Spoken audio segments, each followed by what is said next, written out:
just want to give y'all a little visual image of why so many of us are in support of the tariffs that are happening right now under President Trump. Behind me is an old mill building, and you can see it's in some state of disrepair because currently, like many other former textile areas, the mills have to come back and be repurposed into something else, and we're always grateful when the old buildings can be used. What you should know is that I'm in Cabarrus County, North Carolina. This was a textile mill county. Concord and Kannapolis were the home of several mills, Locke Mill, Brown Mill, Coleman, and you had coarse Cannon mills.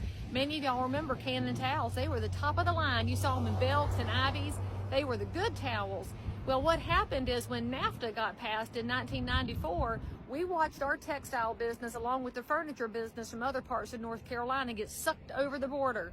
And it led to 2003 in Kannapolis, the largest mass layoff in North Carolina history when Cannon Mills finally closed its doors for the last time.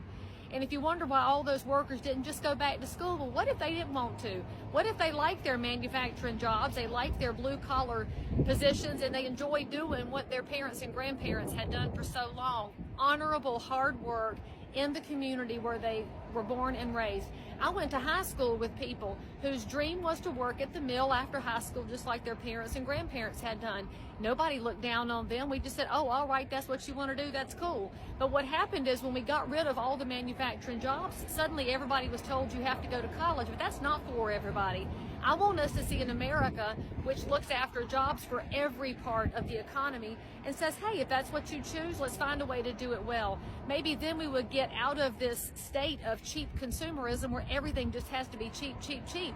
I remember my grandmother was willing to save a little to get a Cannon towel because she knew it would last longer.